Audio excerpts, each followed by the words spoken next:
Selamat pagi Pak Udin yang baik hati dan tidak sombong. Assalamualaikum warahmatullahi wabarakatuh. Selamat pagi juga, Bos Edi. Panggil saya Adinda aja, lebih tepat. Selamat pagi juga Adinda Edi. Waalaikumsalam warahmatullahi wabarakatuh.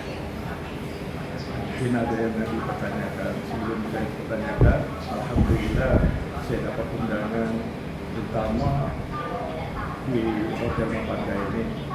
Saya sangat senang sekali dengan Hotel Nopanda ini. Bahkan tamu-tamu pernah bertanya dengan saya. Tamu-tamu itu bertanya dengan saya. Dia katakan saya sangat senang sekali di Hotel Nopanda karena pelayanannya enak dan aman. Oke, jadi begini Pak Udin. Tayangan hari ini tidak promosi tentang hotel, tapi lebih ke pencerahan rohani.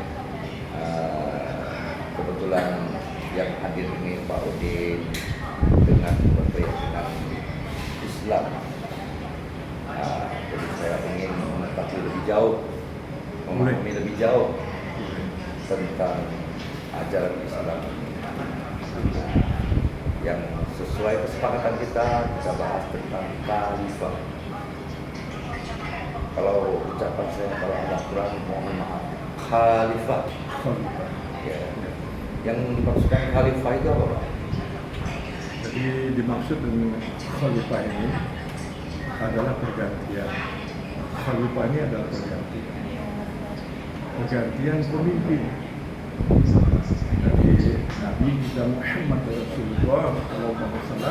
Rasulullah itu ketika dia berikan pergantian khalifah itu kepada Sayyidina Abu Bakar As-Siddiq.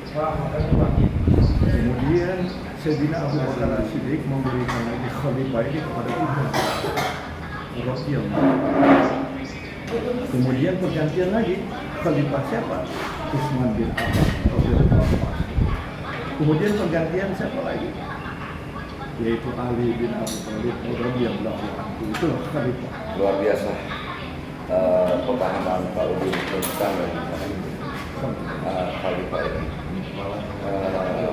Bisa dilanjutkan Pak? Khalifah ini yang pergantian kepada, kalau disebut orangnya itu Amirul Mukminin. Mungkin Adinda Edi bertanya, apakah itu Amirul Mukminin? Maka Amirul Mukminin ini adalah pemimpin orang yang beriman.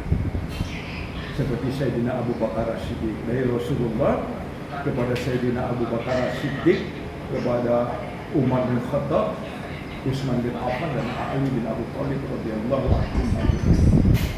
Nah, maka yang dikatakan Amirul Mukminin ini itu pemimpin. Maka Allah berikan pemimpin itu laki-laki, bukan wanita. Oke. Jadi kita kembali ke zaman sekarang nih. Apakah ada khalifah untuk zaman sekarang? Ya, namanya khalifah itu kan pergantian. Ya, Amirul Mukminin Amirul Mukminin itu orangnya setara dengan jabatannya itu setara dengan presiden. Kalau di bawah presiden seperti gubernur, wali kota ataupun bupati, misalkan itu dikatakan khalifah. Ya, khalifah. Khalifah itu nanti 5 tahun sekali dia nanti akan ikut pemilu dan pergantian. Kalau itu yang dipilih atau dia itu termasuk pergantian. Terima kasih atas penjelasannya. Saya sudah mulai sedikit paham Pak. Jadi sikap apa yang kita harus tunjukkan kepada khalifah sebagai umat biasa atau umat awam? Ya, kita tunjukkan sebenarnya adalah akhlak. Jadi sebenarnya yang kita tunjukkan adalah keimanan kita, kemudian ibadah kita, muamalah, muasyarah dan akhlak kepada pemimpin-pemimpin kita. Padahal sebenarnya yang memberikan contoh itu memang khalifah, yang memberikan contoh keimanan, ketaatan kepada yang menciptakan kita ini, yaitu Allah Subhanahu wa taala. Barulah nanti dapat keberkahan. Sebagaimana para sahabat radhiyallahu anhum ajma'in. Jadi begini Pak Udin, saya melihat-lihat di Facebook itu, di TikTok, di Facebook, di medsos, itu banyak sekali hujatan-hujatan terhadap pemimpin kita, baik presiden, gubernur, ataupun wali kota. Tanggapan Pak Udin itu sebaiknya gimana Pak? Maka memang itu sebenarnya mereka itu mungkin terjolimi merasa agak sehat, merasa sakit semasa dengan mimpi. Maka rakyat yang demikian itu ada yang memberikan kebaikan, ada yang memberikan keburukan dengan kata-kata dari di medsos.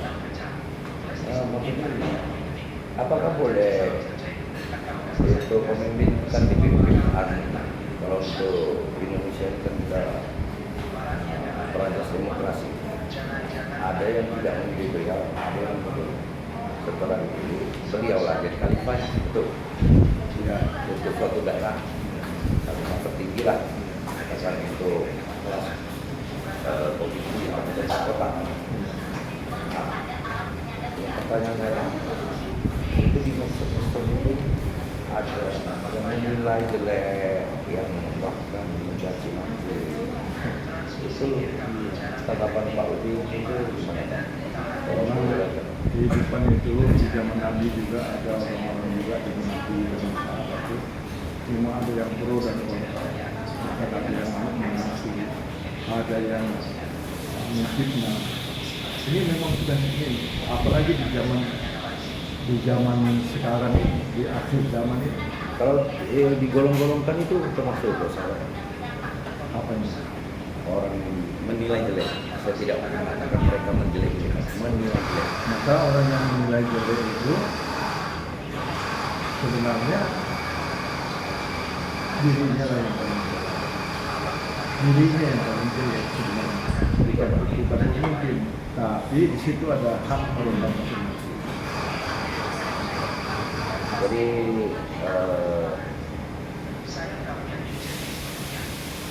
kepemimpinan gubernur dan wali kota ini kan kita akan 11 tahun ya. Kalau kebetulan saya ini timnya pengusung juga Bapak Anies. Makanya saya baca itu sudah mulai menilai jeleknya atau menilai kurang, bahkan ucapan terlaluan. Kalau jangka waktu 1 tahun itu tidak cukup untuk menilai kinerja seorang pemimpin. Jadi tanggapan Pak Udin gimana? Kalau kita di jemaah tabligh ini selalu mendoakan pemimpin, kita rindu dengan pemimpin yang beriman dan bertakwa, yang peduli kepada rakyatnya, kepada masyarakat.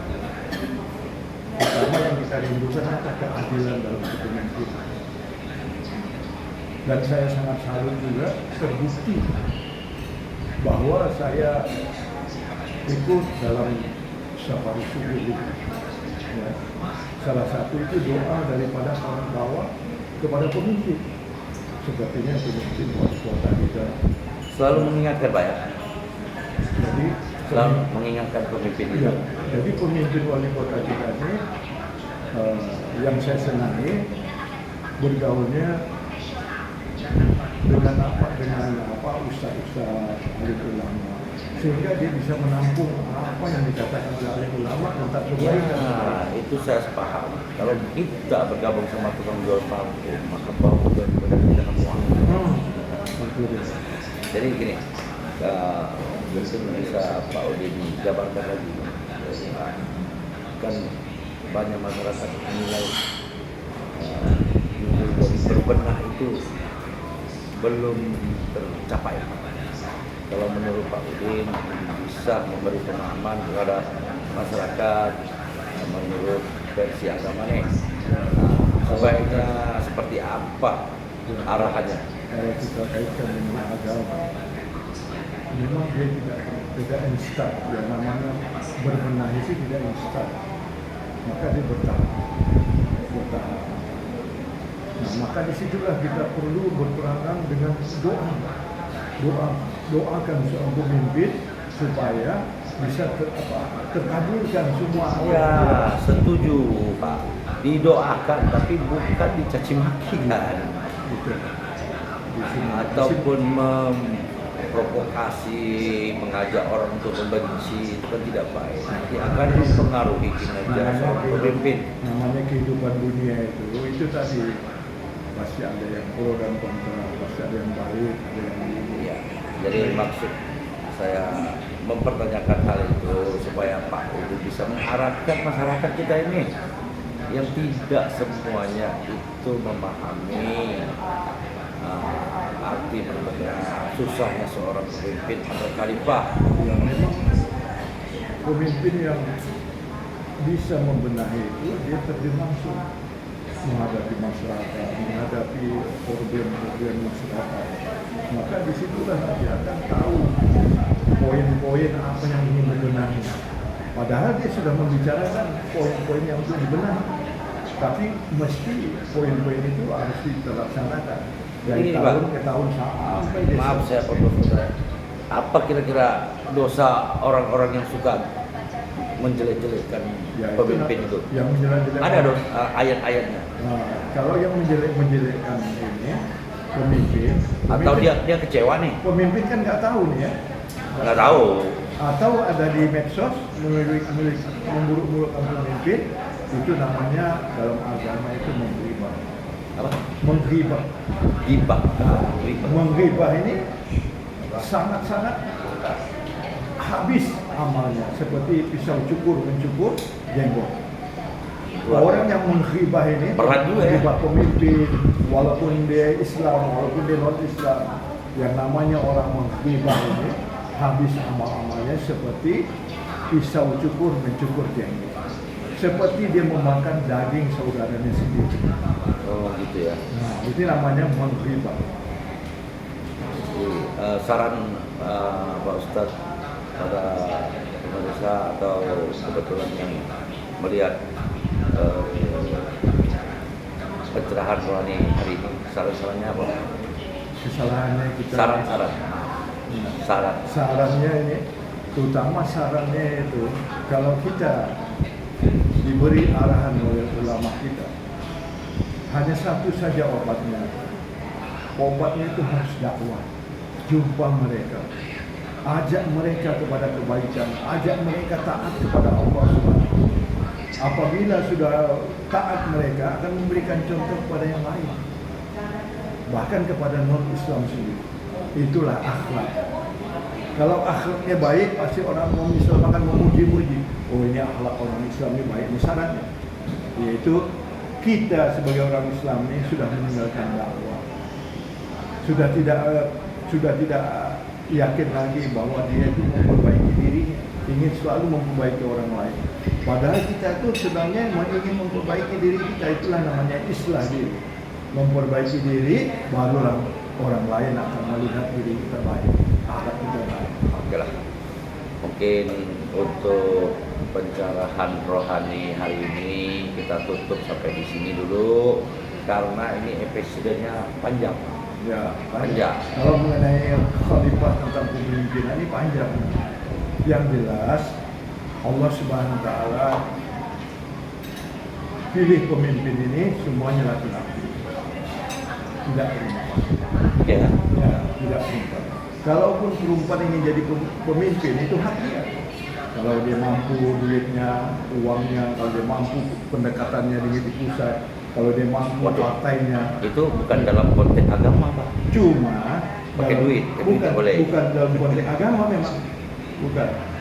Tapi kalau mengikut sunnatullah nggak boleh wanita jadi pemimpin. Wanita itu tiang negara. Wanita itu tiang negara. Saya rasa pemirsa juga paham ya. Tapi kembali lagi hak ini itu bisa dikaitkan dengan dalil-dalil, bisa dilakukan atas kemerdekaan sendiri. Ya kan, itu hak azazi. Iya. Yang jelas kita tidak boleh menggibah pemimpin kita. Salah pun benar pun dia, tetap mereka pemimpin kita. Kalau salah tolong dibenarkan. Dengan kalau kita tidak bisa jumpa dia dengan doa. Ya.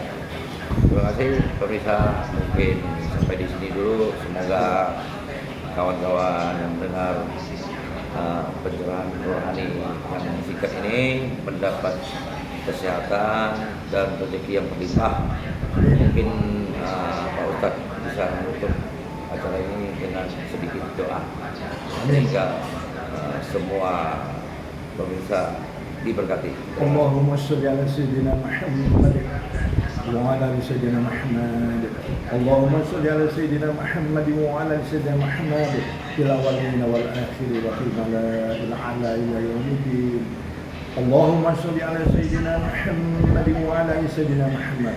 Allahumma ighfir li ummati Muhammadin warhamhum rahmatan amma. Kama shallaita ala Ibrahim wa ala Ibrahim. وبارك على محمد وعلى محمد كما باركت على ابراهيم وعلى ابراهيم في العالمين انك حميد مجيد. اللهم اني اعوذ بك من عذاب جهنم ومن عذاب القبر ومن فتنة محيا والممات ومن شر فتنة المسيح الدجال. حسبنا الله ونعم الوكيل نعم المولى ونعم النصير. اللهم يسر ولا تعسر. اللهم يسر ولا تعسر. اللهم يسر ولا تعسر. اللهم بارك لنا في شعبان وبلغنا رمضان. ربنا ظلمنا أنفسنا وإن لم تغفر لنا وترحمنا لنكونن من الخاسرين. ربنا هب لنا من أزواجنا وذرياتنا قرة أعين واجعلنا للمتقين إماما. ربنا لا تزغ قلوبنا بعد إذ هديتنا وهب لنا من لدنك رحمة إنك أنت الوهاب. اللهم إنا نسألك رضاك والجنة ونعوذ بك من سخطك والنار. اللهم إنك عفو كريم تحب العفو عنا يا كريم. ربنا آتنا في الدنيا حسنة وفي الآخرة حسنة وقنا عذاب النار. والحمد لله رب العالمين. تقبل الله منا ومنكم. Amin.